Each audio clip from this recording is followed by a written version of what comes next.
Friends welcome back to our channel wealthy life. 4th ജനുവരി 2021 നമ്മൾ focus ചെയ്യേണ്ട പ്രധാനപ്പെട്ട സ്റ്റോക്കുകളും ആ സ്റ്റോക്കുകൾ റിലേറ്റഡ് ആയിട്ടുള്ള റീസെൻറ്റ് ന്യൂസ് അപ്ഡേറ്റ്സുകളുമാണ് ഇന്നത്തെ വീഡിയോ വഴി കവർ ചെയ്യുന്നത്.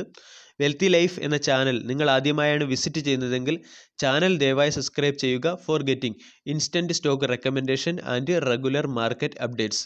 ഇന്നത്തെ ട്രേഡിംഗ് സെഷനിൽ നമ്മൾ ഫോക്കസ് ചെയ്യേണ്ട ഒരു പ്രധാനപ്പെട്ട സ്റ്റോക്കാണ് ടാറ്റ സ്റ്റീൽ.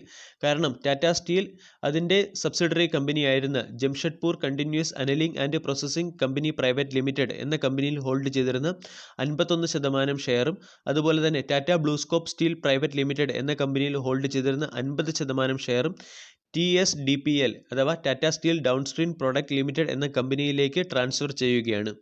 ഇനി മറ്റൊരു സ്റ്റോക്ക് റീസെൻ്റ് ആയിട്ട് സ്റ്റോക്ക് മാർക്കറ്റിൽ ലിസ്റ്റഡ് ആയിട്ടുള്ള ആൻ്റണി വേസ്റ്റ് ഹാൻഡ്ലിംഗ് സെല്ലാണ്.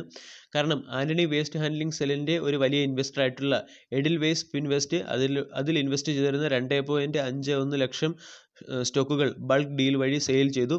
439 രൂപ പെർ ഷെയർ എന്ന രീതിയിലാണ് ഈ കമ്പനി അതിൻ്റെ സ്റ്റോക്കുകൾ ഷെയർ ചെയ്തത്.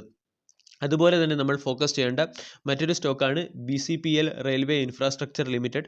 കാരണം ഈ കമ്പനിയിൽ പ്രൊമോട്ടേഴ്സ് അവരുടെ ഹോൾഡിംഗ് ഇൻക്രീസ് ചെയ്തിട്ടുണ്ട്. 8.87% നിന്നും പ്രൊമോട്ടേഴ്സ് അതിൻ്റെ ഹോൾഡിംഗ് 9.03% ഉയർത്തിയിട്ടുണ്ട്. അതുപോലെ തന്നെ ഫിൻക്വിസ്റ്റ് ഫിനാൻഷ്യൽ സൊല്യൂഷൻ ജ്യോതി ലിമിറ്റഡ് എന്ന കമ്പനിയിൽ അവരുടെ സ്റ്റേക്ക് ഹോൾഡിംഗ് കട്ട് ചെയ്തിട്ടുണ്ട്, അല്ലെങ്കിൽ റെഡ്യൂസ് ചെയ്തിട്ടുണ്ട്. 15% നിന്നും റെഡ്യൂസ് ചെയ്ത് 14.89% മാറ്റിയിട്ടുണ്ട്. ഇനി മറ്റൊരു സ്റ്റോക്ക് കോറമണ്ടൽ ഇൻ്റർനാഷണൽ ആണ്. കോറമണ്ടൽ ഇൻ്റർനാഷണലിൽ പ്രൊമോട്ടേഴ്സ് അവരുടെ ഹോൾഡിംഗ് റെഡ്യൂസ് ചെയ്തിട്ടുണ്ട്. അതായത് 59.58% നിന്നും ഹോൾഡിംഗ് റെഡ്യൂസ് ചെയ്ത് 57.58% മാറ്റിയിട്ടുണ്ട്. ഇനി നമ്മൾ ഫോക്കസ് ചെയ്യേണ്ടത് ഓട്ടോമൊബൈൽ റിലേറ്റഡ് ആയിട്ടുള്ള കമ്പനികളാണ്. കാരണം ഓട്ടോമൊബൈൽ റിലേറ്റഡ് ആയിട്ടുള്ള കമ്പനികളുടെ ഡിസംബർ മാസത്തിലെ സെയിൽസ് റിപ്പോർട്ട് പുറത്തു വന്നിട്ടുണ്ട്. വിശദമായ സെയിൽസ് റിപ്പോർട്ട് നമ്മൾ ഫ്രൈഡേയിലെ വീഡിയോയിൽ തന്നെ കവർ ചെയ്തതാണ്. ഫ്രൈഡേയിലെ സ്റ്റോക്ക് മാർക്കറ്റ് റിലേറ്റഡ് ന്യൂസ് എന്ന വീഡിയോയിൽ ഓട്ടോമൊബൈൽ കമ്പനികളുടെ വിശദമായ സെയിൽസ് റിപ്പോർട്ട് കവർ ചെയ്തതാണ്. ആ വക കാര്യങ്ങളൊന്നും ഞാൻ ഇന്നത്തെ വീഡിയോയിൽ റിപ്പീറ്റ് ചെയ്യുന്നില്ല. പകരം 2 സ്റ്റോക്കുകൾ നമ്മൾ ശ്രദ്ധിക്കേണ്ടത് ഓട്ടോമൊബൈൽ സെക്ടറിലെ ടാറ്റ മോട്ടോഴ്സും അതുപോലെ തന്നെ ഏഷ്യർ മോട്ടോറുമാണ്. ടാറ്റ മോട്ടോർ ഇയർ ഓൺ ഇയറിൽ അതിൻ്റെ ഡൊമസ്റ്റിക്കും അതുപോലെ തന്നെ ഇൻ്റർനാഷണൽ മാർക്കറ്റിലെയും സെയിൽസ് ഇൻക്രീസ് ചെയ്തിട്ടുണ്ട്. ടാറ്റ മോട്ടോഴ്സിൻ്റെ ലെവൽസിനെ കുറിച്ചും ടാർഗറ്റിനെ കുറിച്ചും അതുപോലെ തന്നെ സ്റ്റോപ്പ് ലോസിനെ കുറിച്ചും അതിൻ്റെ സ്ട്രാറ്റജിയെക്കുറിച്ചും എല്ലാം ഡീറ്റെയിൽഡ് ആയിട്ടുള്ള ഒരു വീഡിയോ നമ്മൾ 3-4 ദിവസത്തിന് മുൻപേ ചെയ്തതാണ്. അത് ചാനലിൽ അവൈലബിളുമാണ്. അതുപോലെ തന്നെ നമ്മൾ ഫോക്കസ് ചെയ്യേണ്ട മറ്റൊരു സ്റ്റോക്കാണ് ഏഷ്യർ മോട്ടോർ. കാരണം ഡിസംബർ മാസത്തിൽ, അതായത് ഇയർ ഓൺ ഇയറിൽ ഏഷ്യർ മോട്ടോറിൻ്റെ സ്റ്റോക്ക് സെയിൽസ് ഏകദേശം 37% ഉയർന്നിട്ടുണ്ട്. ഏഷ്യർ മോട്ടോറിൻ്റെ ഒരു ഫേമസ് പ്രോഡക്റ്റ് ആയിട്ടുള്ള റോയൽ എൻഫീൽഡ് ബുള്ളറ്റ് ആണ് ഈ സ്റ്റോക്കിൻ്റെ സെയിൽസ് ഇത്രയും ഉയർത്താൻ കാരണം. അതുപോലെ തന്നെ നമ്മൾ ശ്രദ്ധിക്കേണ്ട മറ്റൊരു സ്റ്റോക്കാണ്, അതായത് കേബിൾ ഡിജിറ്റൽ ശൃംഖലയിലെ സ്റ്റോക്കായിട്ടുള്ള GTPL ഹാത്വേ. കാരണം GTPL ഷിവ് നെറ്റ്വർക്കിൽ ഉണ്ടായിരുന്ന 51% സ്റ്റേക്കുകൾ വിൽക്കേണ്ടി വന്നു. ഇതൊരു ഷെയർ ട്രാൻസ്ഫർ എഗ്രിമെൻ്റ് പ്രകാരമാണ് ഈ സ്റ്റോക്കുകൾ വിറ്റത്.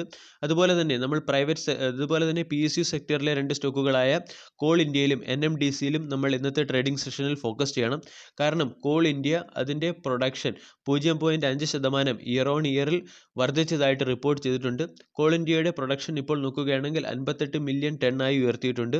അതുപോലെ തന്നെ NMDC അതിൻ്റെ പ്രൊഡക്ഷനും അതുപോലെ തന്നെ സെയിൽസിലും ഒരു ഇൻക്രിമെൻ്റ് റിപ്പോർട്ട് ചെയ്തിട്ടുണ്ട്. അതായത് ഇയർ ഓൺ ഇയറിൽ NMDCയുടെ പ്രൊഡക്ഷൻ 3.13 മില്യൺ ടണ്ണിൽ നിന്നും ഉയർന്ന് 3.86 മില്യൺ ടണ്ണും അതുപോലെ തന്നെ സെയിൽസ് 3.04 മില്യൺ ടണ്ണിൽ ഉയർന്ന് 3.62 മില്യൺ ടണ്ണുമായി മാറിയിട്ടുണ്ട്.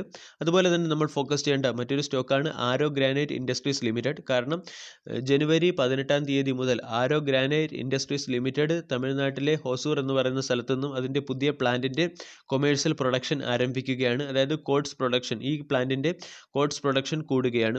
അതുകൊണ്ട് ഈ സ്റ്റോക്കും നമ്മൾക്ക് ഫോക്കസ് ചെയ്യേണ്ട ഒരു സ്റ്റോക്കാണ്. അതുപോലെ തന്നെ നമ്മൾ ഫോക്കസ് ചെയ്യേണ്ട മറ്റൊരു സ്റ്റോക്കാണ് ഭാരത് ഗിയർ. കാരണം ഭാരത് ഗിയർ KKR ഇൻവെസ്റ്റ്മെൻറ്റിൽ നിന്നും എടുത്തിരിക്കുന്ന ലോണിൻ്റെ റീസ്ട്രക്ചറിങ് റിലേറ്റഡ് ആയിട്ടുള്ള ന്യൂസുകൾ വന്നു തുടങ്ങിയിട്ടുണ്ട്. അതിനനുസരിച്ചുള്ളൊരു ന്യൂസ് നമ്മൾക്ക് മാർക്കറ്റ് അവറിൽ പ്രതീക്ഷിക്കാവുന്നതാണ്. PSU സെക്ടറിലെ മറ്റു ചില സ്റ്റോക്കുകൾ നോക്കുകയാണെങ്കിൽ BEML റിലേറ്റഡ് ആയിട്ടുള്ള ചിലൊരു ന്യൂസ് പുറത്തു വന്നിട്ടുണ്ട്. അതായത് BEMLൽ 26% ഉള്ള ഗവൺമെൻറ് സ്റ്റേക്ക് വിറ്റഴിക്കുന്നതിനാവശ്യമായിട്ടുള്ള ഇനിഷ്യൽ ബിഡ് ഗവൺമെൻറ് പുറപ്പെടുവിച്ചു കഴിഞ്ഞു. ഈ ഇനിഷ്യൽ ബിഡ് പുറപ്പെടുവിച്ചതോടുകൂടി ഇനി BEMLൽ ഗവൺമെൻറ്റിൻ്റെ മാനേജ്മെൻറ്റ് പവർ കുറയുകയും പകരം പ്രൈവറ്റ് മാനേജ്മെൻറ്റ് പവർ കൂടുകയുമാണ് ചെയ്യുന്നത്. അതുപോലെ തന്നെ പ്രൈവറ്റൈസേഷൻ റിലേറ്റഡ് ആയിട്ടുള്ള ചില ന്യൂസുകൾ വരാൻ സാധ്യതയുള്ള സ്റ്റോക്കുകൾ BPCL, അതായത് BPCL, Bharat petroleum corporation limited, container corporation of India CCRI and shipping corporation of India എന്നീ സ്റ്റോക്കുകളാണ്. വീഡിയോ എല്ലാവർക്കും ഇഷ്ടമായി എന്ന് വിശ്വസിക്കുന്നു. താങ്ക്